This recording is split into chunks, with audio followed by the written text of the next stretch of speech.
Hey everyone, welcome to my first attempt at actually showing a technique video. So what I'm going to show you is a video on how I like to finish some bottle stoppers. It depends on the type of material. This is that Spectraply stuff I get at Woodcraft. It comes in different colors like rainbows and such. I like to make bottle stoppers and use this. It's easy to turn, it's easy to sand. Finishing, my typical pen finish is CA glue. However, not so much with bottle stoppers. I can do it, but for some reason I just get a little hokey or kablooey, whatever term you want to use when I do it.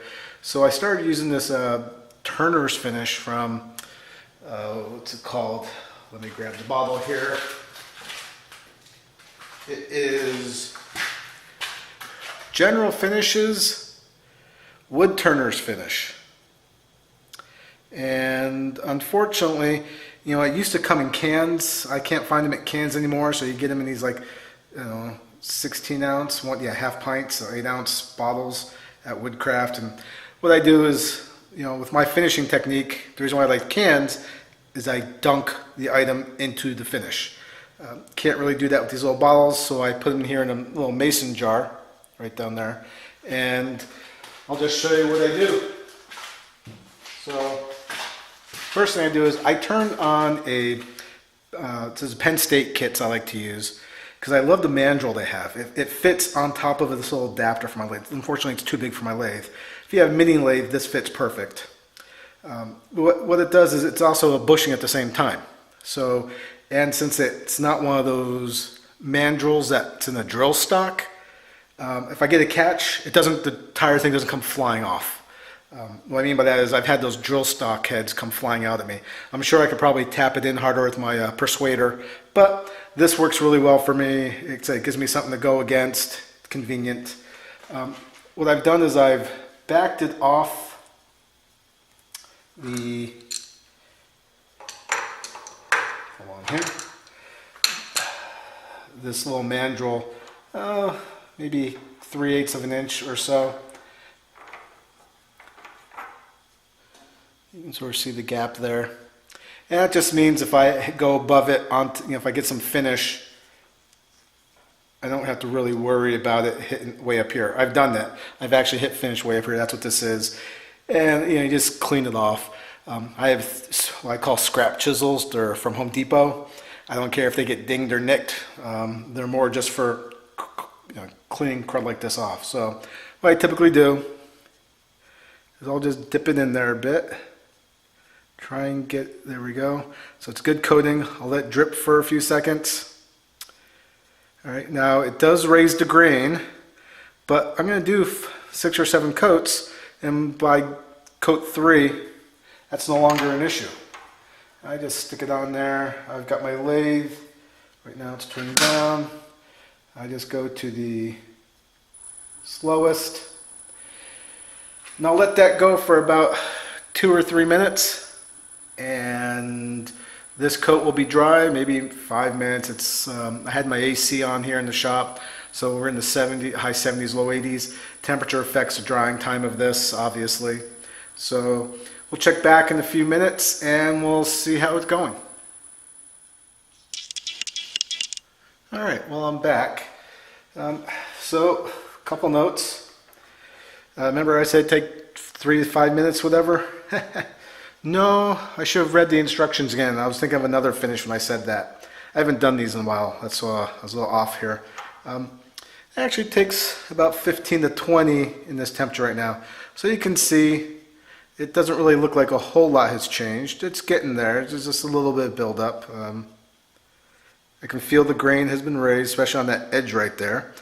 That's okay. Like I said, I can either sand this down with like a 800 or 1000 and then wipe it off, or again, like I said, by the 3rd or 4th coat it's pretty much gone and covered up. So let me get another coating in here. Oh, in case you're wondering why I have it on the lathe spinning, just to prevent drips, right? If I leave it sitting like this, either down or whatever, I might get drip lines. But I find, and I have, by the way, I've learned from my mistake, I find if I just let this go at that 50 RPM or so for, you know, the between coats, that I don't get any drip lines. So let me get this going again, and we'll check back probably in a couple hours when it's almost done. All right, we are back. So I am now done. What I didn't do or didn't show was after my second coat yesterday evening, I came out too soon and did a third coat, and it pulled all along this edge here, and this nasty buildup. I actually had to sand this all back and start over. So, and I'm like, why did this go wrong? So I had to check my notes, because yes, I did have notes on this. And it's been about a year since I've done this, because I've moved and packing for the move. It's been about 8 months without a shop, so I had to go back and look at my notes. I dip it in, I put it on, I spin it at about 55 RPM for about 10 minutes, turn it off, and then wait another 20 minutes to a half hour for the coat to dry. So yesterday, my just saying it was dry within about 10 minutes, that was my faulty memory there. So again, dip it in the General Finishes Turner's Finish, spin it on the lathe at about 55 RPM just so you don't get any pools or puddling. Wait about 10 minutes and turn it off. Wait another 20 minutes, half hour at least. It'll dry. Right now, I'm in Arizona. This garage, because I have the AC off, is in the 90s. It's actually drying a lot quicker than the 20 minutes to half hour. So in that regard, I was able to get a number of them done today. So let's just take it off here.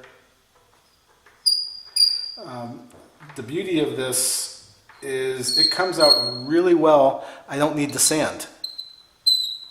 I thought about doing micro mesh when I first started this, when I first attempted this technique, and it didn't seem to really help any. This just comes out nice.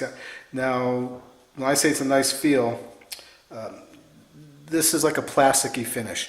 So think of CA glue on a pen. When you're doing a pen and you're using CA glue, it sort of builds up like a plastic feeling. That's what this does as well. So you can get that nice, just come up here to the camera and focus in a bit closer if it can. You get a nice gloss shine. It's nice and wet, it's nice and smooth.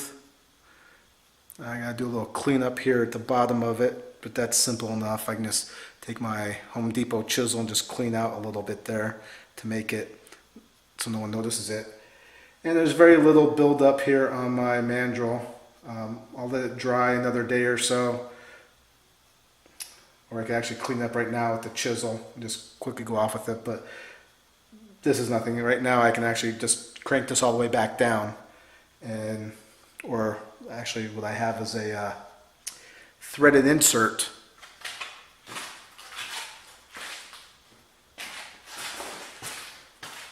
This threaded insert from PSI, it's metal, and I can just put that on the mandrel and crank it all the way down, and that will actually clean up the gunk.